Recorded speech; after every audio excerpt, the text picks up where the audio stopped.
Good afternoon. Thank you so much for coming in. This is the very first one of these, so nobody really knows that they're going on yet. But do tell your friends that these Global Live at 5s are happening at 5 and 6 every day throughout the Jamboree. And there'll be lots of different topics, so tell other people, and then they can come along too. Thank you for coming. I understand that you've come quite a long way. Whereabouts have you come from? Portugal. Whereabouts in Portugal? Povo de Varzim. Welcome. Welcome to Kent. Thank you for making the International Jamboree international. My name's Karen, and I'm an optometrist. So I am someone who tests eyes, fits glasses, and contact lenses. But I also do a lot of volunteering as well. How many of you wear glasses or have glasses but haven't got them on? Okay, lots of people. How many of you wear contact lenses? How many of you live less than 10 miles from your optometrist or optician, so you can easily go and see your optometrist or optician? So quite a few of you live quite close. So if something happens to your glasses, except when you're at this Jamboree, when you're at home, if something happens to your glasses and you can't see, you can go and get it fixed. Not so easy in Africa. And I'm going to tell you a little bit about the charity that I volunteer for, called Vision Aid Overseas, and a bit about the work that we do. If any of you do have an Android phone, we're going to have a bit of a play with the phones towards the end. Yeah, brilliant. If you can go onto Google Play, if anybody does have an Android phone, and download Peak Acuity. It's a mini eye test, a mini screening test to see if somebody can see or not, that we use in Africa. So that's just to give you a heads up.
Not having good eyesight is a big problem, and we take it for granted that if we don't have good eyesight, we can fix it easily.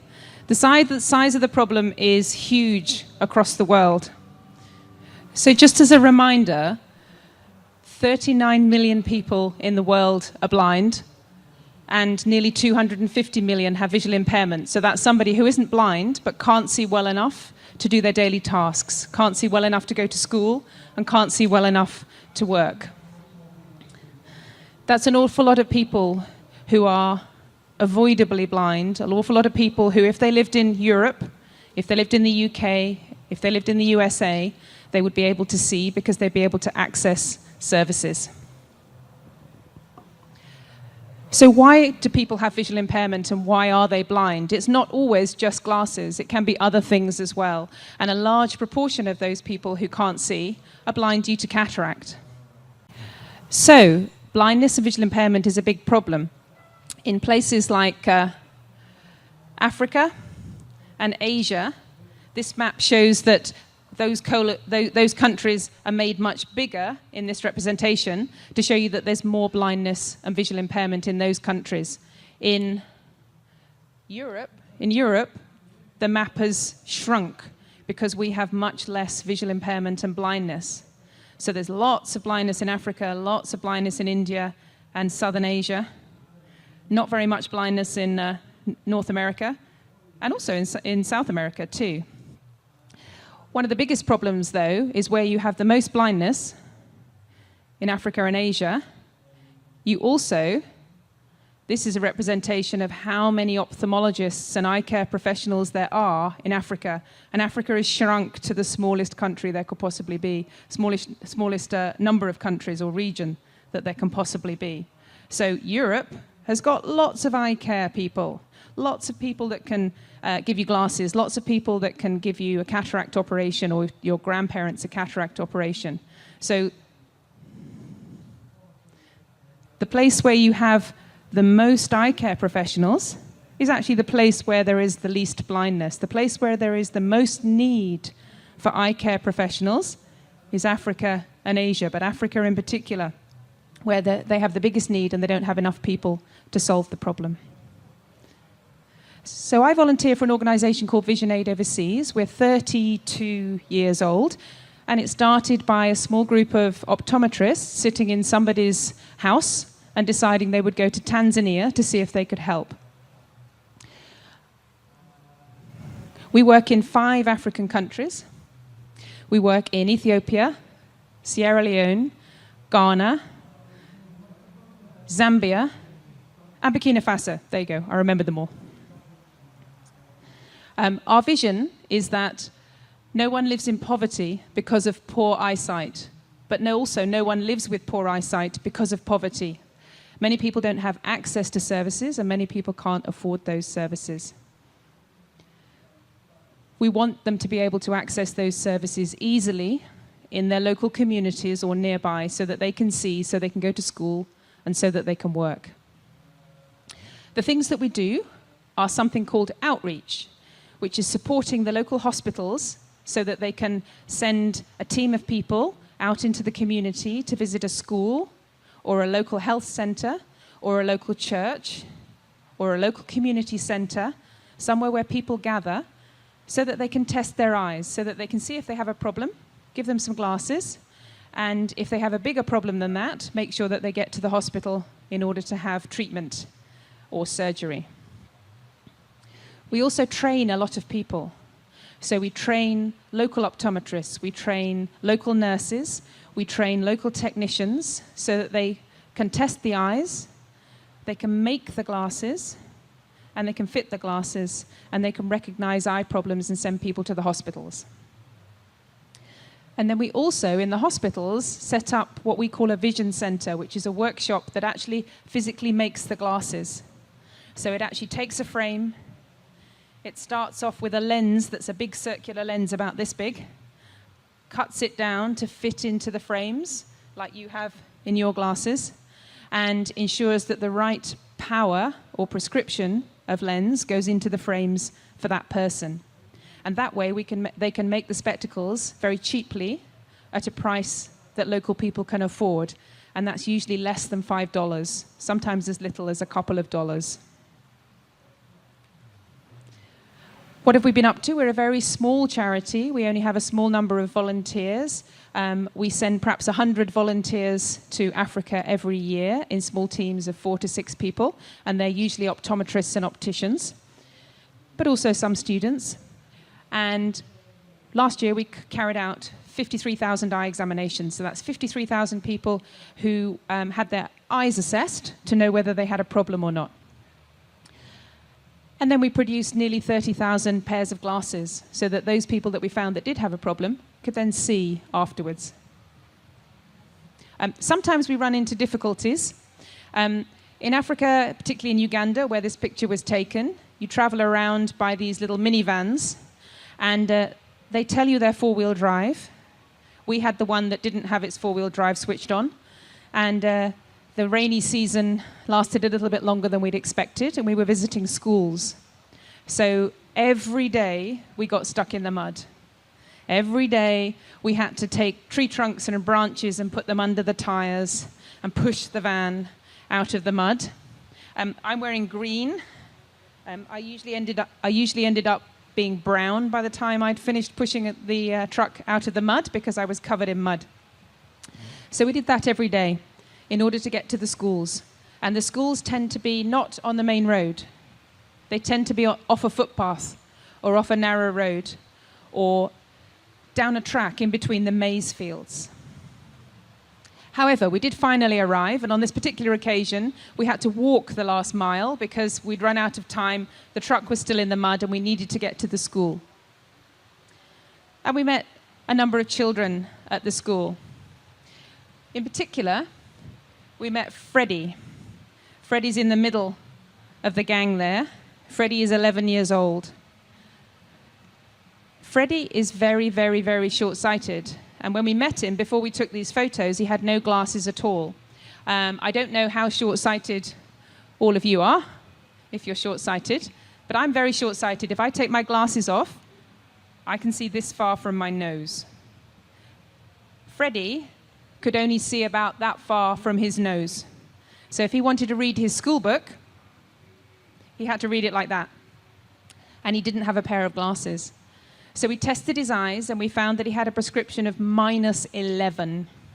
Most people are -2, -3, low numbers. He was -11, which is very, very short-sighted. So we put the measuring glasses, the trial lenses that we use when we're doing the eye examination, we put them on, and then we took him outside. And he looked up, and he said, "I can see the mountains." He'd never been able to see the mountains before. He'd only be able to see things very close. Everything else was a blur. So we got him his glasses, and now he can see the mountains every day. It also means he's going to do better at school. It means he's going to perhaps go to college or university. He's going to get a good job. He's going to be able to do much better in his life because he can now see.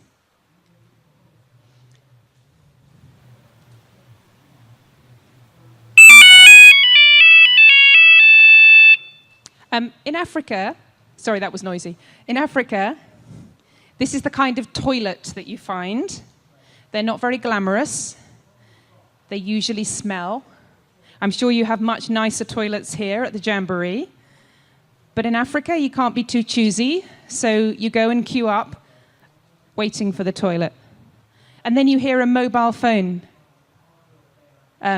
tune coming out of the toilet.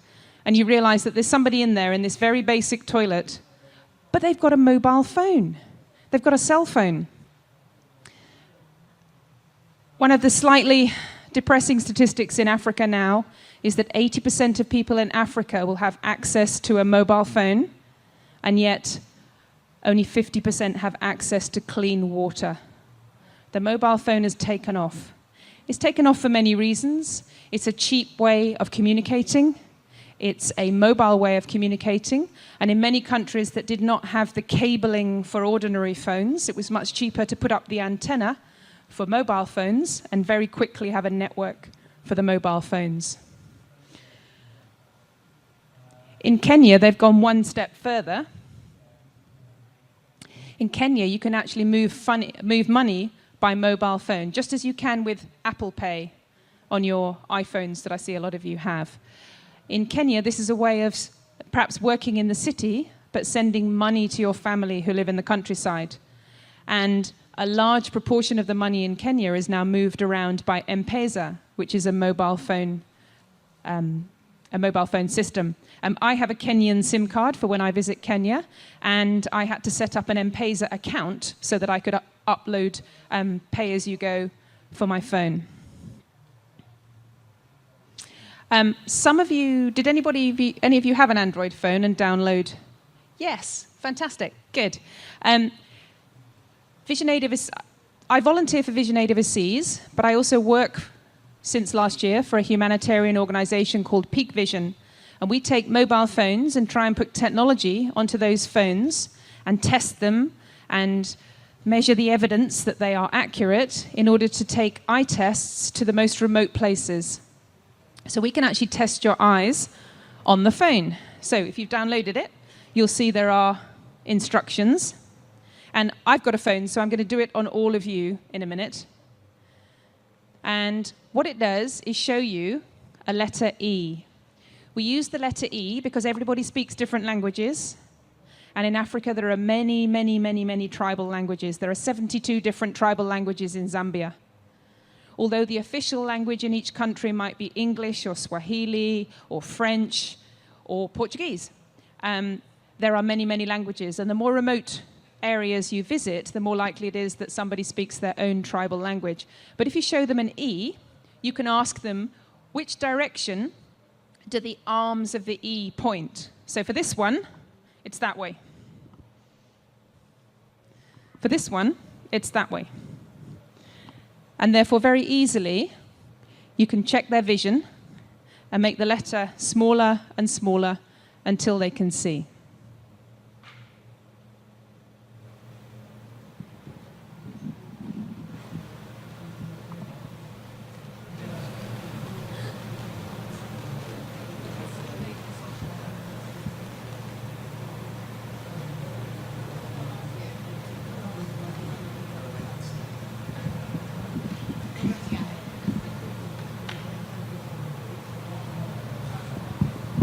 Okay, so I'm going to test it on all of you. This requires some audience participation. So you have to tell me which way the E is pointing. So everybody needs to point. Dramatically, yes, thank you. And which way now?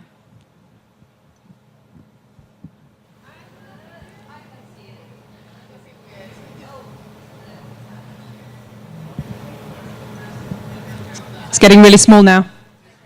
You're not sure? Which way do you think? The middle guys reckon it's up. I'm slightly worried about you because you think it goes sideways. What about now? It's really tiny. You can't... Whoa, X-ray vision from the back there. But you're wrong.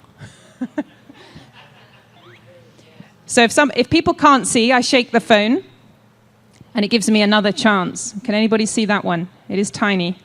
We would normally be doing this at an exact distance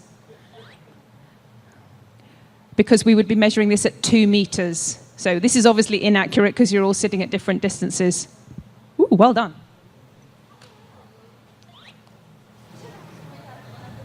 Well, how about now?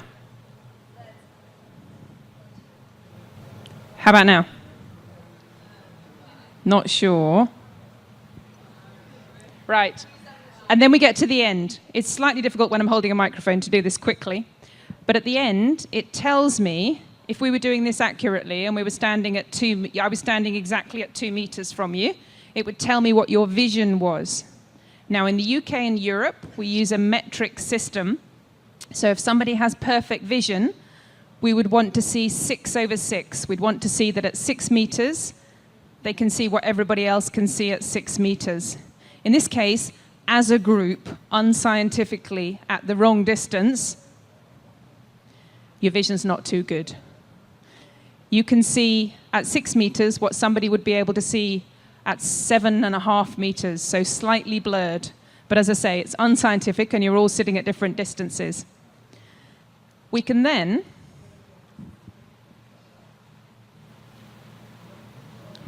once we've got the answer of somebody's vision, we can actually show them what their vision is like compared to normal. Now, this is really handy. If you've got a parent or a teacher, you can say, the child can only see the blurry. That's what they should be able to see. So you can tell the teacher or the parent why they need glasses. So if you tell the teacher, this is what the child can see, this is what Freddie can see, and that's what he can see with glasses, I am pointing the right way around, then the teacher and the parent understand how important it is for them to wear the glasses, because they don't want to see blurry, they want to see clear. So all of that in a phone. So somebody can pop the phone in their pocket, drive out to a very remote village, check everybody's eyes, and if anybody has a problem, make sure that those people get back to the health center or the hospital in order to have the full eye test and, if necessary, treatment or glasses.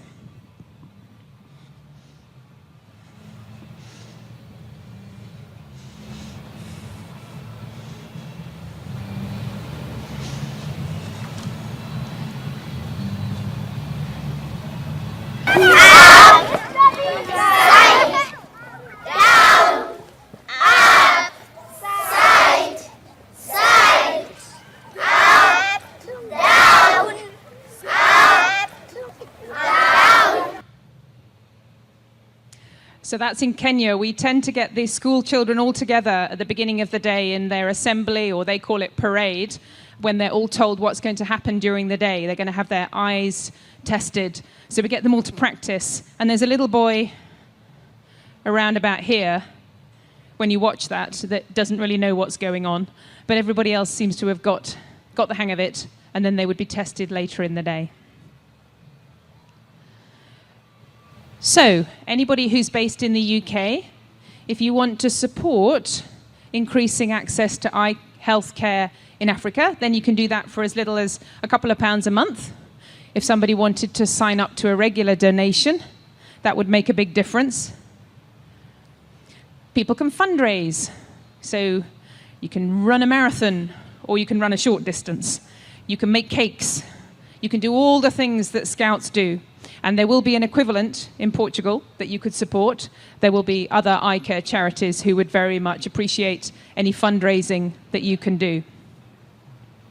There is also a very important day every year. It's the second Thursday in October, and this is global. So look this up when you're back home in Portugal as well. There is one day of the year when everybody thinks about eyes. So if you're thinking of doing any fundraising in the autumn, think about fundraising for an eye care charity on World Sight Day. You can make a big difference with a very small amount of money to whichever eye health charity you choose. So something like £5 will give a pair of glasses and an eye examination to a single child or a single adult and change their life. £22 will train an eye health worker for a day so they can have the skills in order to be able to go out and find people who have eye problems and solve those problems. We're on Facebook and Twitter and Instagram, so any of you who follow social media might want to have a look and see what we get up to on a week-by-week basis. My name is Zaria. I am 11 years old and I live in Sierra Leone. I live with my parents and my 8 brothers and sisters. I go to school, but I have always found it hard to see. Because I cannot read what is on the board, I struggle to learn. My grades have worsened, and if they don't improve, I might not be able to continue at school. I need a pair of spectacles to see properly, but there is nowhere in my town to have my eyes tested. Even if I traveled very far to the nearest eye clinic, the spectacles were too expensive. But today, things are going to change. I am going to the Vision Center, where I will receive brand new spectacles. They have been made especially for me. I am so excited.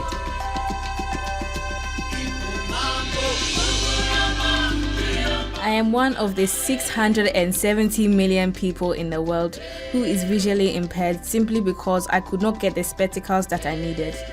My life has been transformed with the help of Vision Aid Overseas, a charity dedicated to fighting poverty by improving access to eye care in developing countries. Vision Aid Overseas sends professional volunteers to set up vision centers, train local eye care workers, and give eye tests and spectacles to people in remote and poor regions.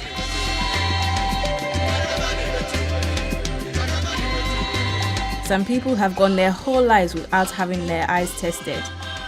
Now that we have the Vision Center, everyone can receive the spectacles they need.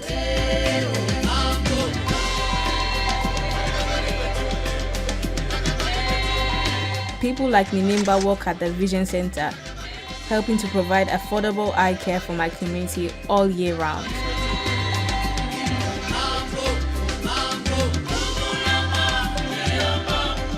Vision Aid Overseas puts emphasis on training local eye care workers, creating a sustainable solution to the lack of eye health services. Volunteers and local eye care staff visit the remote areas so everyone can access the eye care services they need.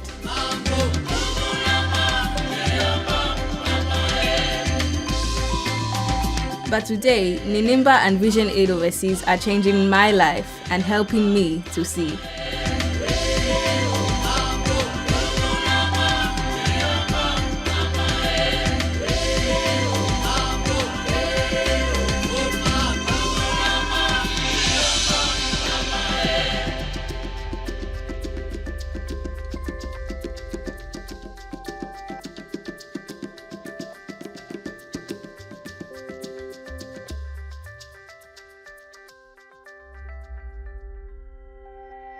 So thank you very much for coming in out of the rain. Thank you very much for listening.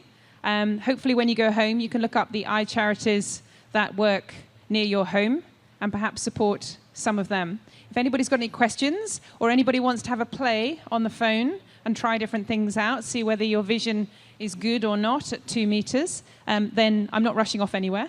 And thank you very much.